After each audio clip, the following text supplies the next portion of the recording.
বিসমিল্লাহির রহমানির রহিম আউযু বিল্লাহি মিনাশ শাইতানির রাজিম।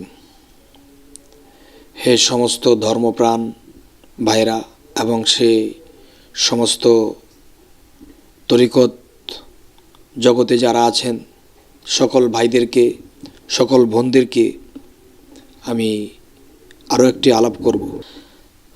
সেই আলাপটি হলো যে আমরা যখন রাতের গভীরে কোনো ফ্যাসাদে পড়েছি, কোনো টেনশনে পড়েছি, কোনো বিপদে পড়েছি, তখন আমরা আল্লাহকে ডাকি। আল্লাহকে ডাকি যে আল্লাহ আমাকে বিপদ মুক্ত করো, আল্লাহ তুমি আমাকে এই সমস্যার সমাধান করে দাও। হে আল্লাহ, তুমি যদি এই সমস্যার সমাধান না করে দাও তাহলে তোমাকে ডাকবো কিভাবে? মন তো ঠিক থাকে না, বিভিন্ন কান্দাকাটি করি। তবে সবার আগে আরেকটা কথা বলে নেই যে আল্লাহ আল্লাহ শুদ্ধ করে যদি বলা হয় আল্লাহ, তাহলে আল্লাহ শব্দের অর্থ কি? আল্লাহ শব্দের অর্থ পাওয়া যায় আলো। আল্লাহ শব্দের অর্থ পাওয়া যায় আলো। আলো কয় ভাগে, কত প্রকার? আলোর কি কোনো শেষ আছে? আলোর তো কোনো শেষ পাওয়া যায় না। তবে আমি বলবো যে আলো যদি বলি, আলোর প্রকারভেদ গুণে শেষ করা যাবে না। তবে আল্লাহ শব্দের অর্থ যে আলো, সে আলোটা আসলে কি? কোন আলো? জ্ঞানের আলো,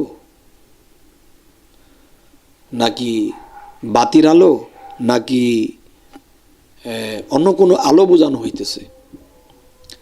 তাহলে সে আলোটা কি? যে সমস্ত সৃষ্টির দিকে যদি লক্ষ্য করি, সমস্ত আলোটাও আল্লাহ থেকে সৃষ্টি। সমস্ত গুণ ক্ষমতা যা কিছু আছে পৃথিবীতে, সমস্ত গুণ ক্ষমতা সে আল্লাহ থেকেই সৃষ্টি। সমস্ত কিছু যদি আল্লাহ থেকেই সৃষ্টি হয়ে থাকে, তাহলে আমি চাবো কার কাছে? আল্লাহর কাছেই তো চাবো। আমি যদি কাউকে ডাকি, এ ভাই শোনেন, এ বোন শোনেন, তখন কিন্তু ডাক শুনবে, শুনে আসবে, কাছে আসবে যে ভাই কেন ডাকছো? কিন্তু আমরা যখন রাতের গভীরে চোখের পানি ফালাই, ডাকি আল্লাহকে যে হে আল্লাহ, তোমার আমল কিভাবে করতে পারি, কিভাবে কিভাবে করলে তুমি খুশি হবা, যেতটুকু আমার সমর্থ হয় অতটুকুই করতেছি।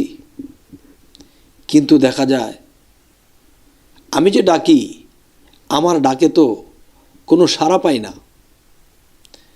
আমি যদি বলি ভাই কুদ্দুস ভাই কোথায় যাইতেছেন, তিনি বলতেছে ভাই আমি অমুক জায়গায় যাইতেছি।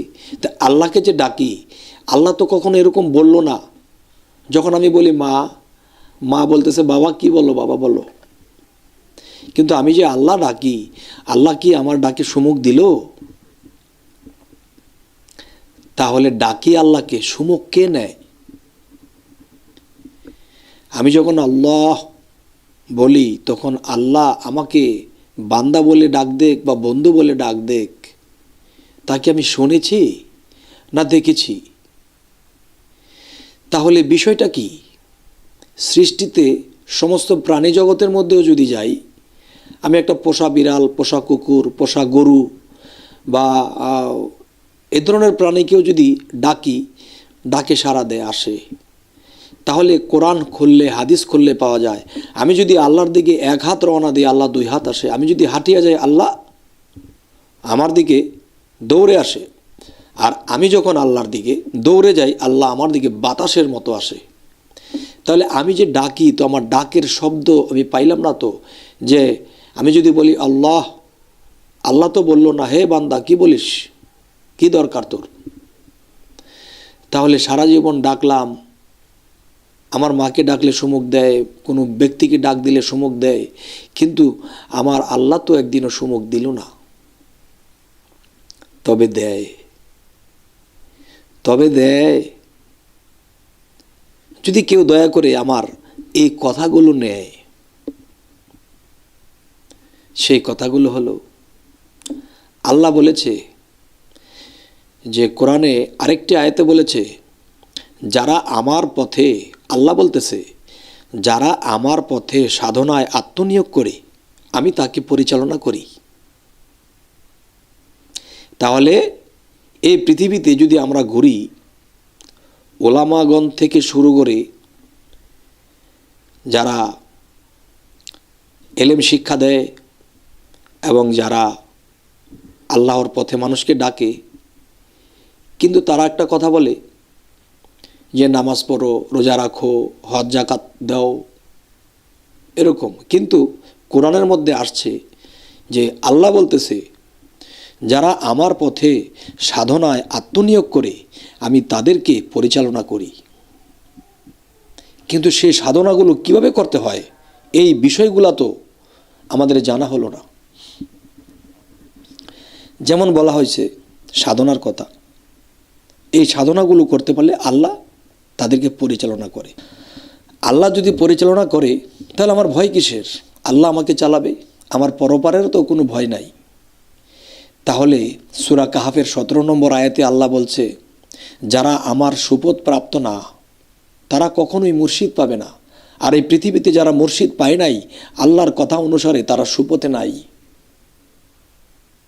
আর যারা মুর্শিদ ধরল তাদেরকেই আমরা বদনাম গাই। যারা সাধারণ লোক আছি, যারা মুর্শিদ ধরি নাই, তারা তরিকতের লোকদেরকে, মুর্শিদ ধরা লোকদেরকে বদনাম গাই। তাহলে এটাই উল্টা চলছে জগতে। এবার আসি যে আমি যখন আল্লাহকে ডাকি তখন আল্লাহকে আমাকে ডাকে সাড়া দিল কিন্তু বুঝি না। এবার আসি, ডাকে সাড়া কি এখনই দিবে? সেই সাধন যিনি সাকসেস করে বা সাকসেসের পথে যায়, তখন আল্লাহ তার ডাক শোনে এবং সুমুখ দেয়। আল্লাহ বলেছে খালাকাল ইনসানি, যে আমার রূপ স্বরূপ, আমার গুণ দিয়ে আমি নবীকে সৃষ্টি করেছি, আদমকে সৃষ্টি করেছি, আমি মানুষকে সৃষ্টি করেছি। তাহলে আমি যেদিন মুর্শিদ ধরলাম সেদিন আমি রাসূলের হাত ধরলাম, যেদিন আমি রাসূলের হাত ধরলাম সেদিন আমি আল্লাহর হাত ধরলাম। আর এই কথার প্রমাণ সূরা ফাতিহা 10 নম্বর আয়াত। আল্লাহ বলতেছে, হে মুহাম্মদ, আপনার হাতে যারা হাত দিল তারা যখন আপনার হাতের উপর হাত দিল, তাদের হাত আমি আল্লাহর হাতের উপরে আছে। এই আয়াতটা পড়ার পরেও যারা মুর্শিদের কথা বলে না, মুর্শিদ ধরার কথা বলে না, নিজেও ধরে না, তারা এই কোরআন অনুসারে তারা পথভ্রষ্ট। আমি বলি না, কোরআন বলে। সূরা ফাতিহা 10 নম্বর আয়াত এবং সূরা কাহাফের 17 নম্বর আয়াত। আচ্ছা, এবার আমি যেটা বলবো সেটা হলো যে প্রসঙ্গটা নিয়ে আজকে আলাপ তুলেছি, সে প্রসঙ্গটা কি? যে আমরা জগতে সকলে ডাকে, তখন ডাকে সাড়া দেয়, কিন্তু আল্লাহকে যে ডাকতেছি আল্লাহ কি সাড়া দিল কি না, সেটা দিল কি না আজ আমি কিছু বলবো। আল্লাহ একটা উসিলা ছাড়া কিছু করে না, আল্লাহ উসিলা দিয়েই করে। আমি যখন বলতেছি আমার এই সমস্যার সমাধান যেন হয়, এই সমস্যার মধ্যে যদি পড়ে থাকি তোমার ইবাদত করতে পারি না, হে আল্লাহ তুমি আমাকে ভেজাল মুক্ত করো, তখন কান্দাকাটি করে যখন রাতের গভীরে ঘুমাইছিলাম, তখন সেই রাত্রে দেখলাম যে মুর্শিদ আসছে, যাকে ফার্সি ভাষাতে পীর বলা হয়। সেই মুর্শিদ আরবি ভাষা, সেই মুর্শিদ যখন আসছে, আয়সা বলতেছে, বাবা তুমি তো আল্লাহর কাছে অনেক কান্নাকাটি করতেছো, তোমার এই ভেজালটা মুক্ত হবে, তুমি এই কাজগুলো করো আর এই নিয়মটা পালন করো, তোমার এই ভেজাল মুক্ত হয়ে যাবে। তখন সকালে ঘুম থেকে ওঠার পর হায়, আমার মুর্শিদ আইসা আমাকে বলে গেছে তুমি এই কাজগুলো করো, তখন তোমার সমাধান হয়ে যাবে। তাহলে আল্লাহ সাড়া দিল না কোথায়? এই জন্যই তো আল্লাহ বলছে, যারা আমার পথে সাধনায় আত্মনিয়োগ করে আমি তাদেরকে পরিচালনা করি, এবং যারা মুর্শিদ ধরল তখন তারা উসিলা করল। আমি একজন মুর্শিদকে যখন উসিলা করছি, আমার পীরকে যখন উসিলা করছি, তখন পীরের স্রোতে আসিয়া আল্লাহর সেই সুসংবাদ দিয়া আমাকে সমস্যার সমাধানের কথা বলে গেলেন। তাহলে এই সমস্যার সমাধান যদি আমাদের পাইতে হয়, তাহলে আমাদের মুর্শিদ ধরতে হবে, একজন কামেল মুর্শিদ আমাদেরকে ধরতে হবে। আর না হয় কি হবে, যে আমরা সারা জীবন ডাকবো কিন্তু ডাকের সাড়া পাবো না। আজ মুর্শিদ ধরার কারণে, আল্লাহর কিছু সাধনা করার কারণে, তখন মুর্শিদ রূপে আসিয়া আমাকে বললেন যে তুমি আল্লাহকে এমনি তেমনি ডেকেছো, আল্লাহ তো তোমার ডাকে খুশি হয়েছে বাবা, তোমার যে সমস্যার সমাধান এটা হয়ে যাবে, তুমি এই কাজগুলো করো। তখন আমি ঘুম থেকে উঠে বুঝলাম, ডেকেছি আল্লাহকে, তবে আমার ডাকে সাড়া দিল কে? মুর্শিদ রূপে, তাওহীদেরই মুর্শিদ আমার মুহাম্মদের নাম। তাহলে সেই মুর্শিদ রূপেই রাসূল, রাসূল রূপে যাক, ওই পর্যন্ত যাব না। এতটুকুই বুঝতে হবে যে যেদিন আমি মুর্শিদের হাত ধরলাম সেদিন আমি রাসূলের হাত ধরলাম, যেদিন আমি রাসূলের হাত ধরলাম সেদিন আমি আল্লাহর হাত ধরলাম। আর সূরা ফাতাহ 10 নম্বর আয়াত তার প্রমাণ।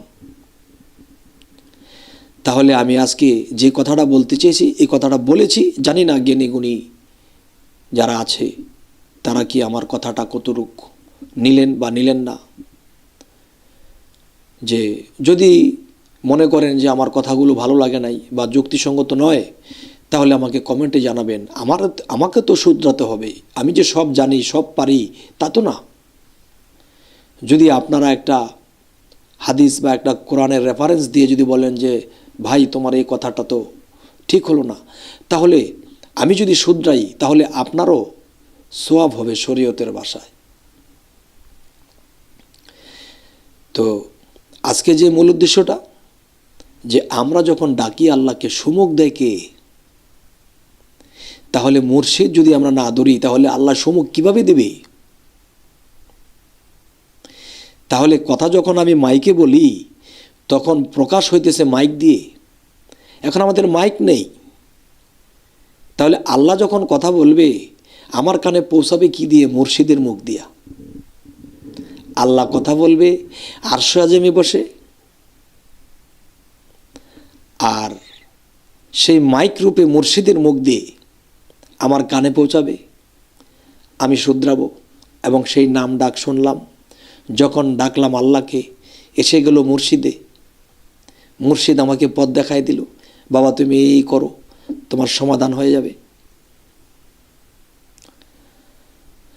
আজ আমি এই কথাগুলো বলেই রাখছি।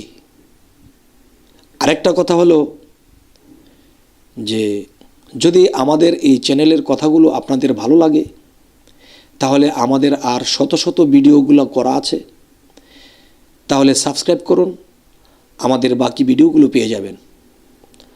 আজ এই বলেই রাখছি। আল্লাহ হাফেজ।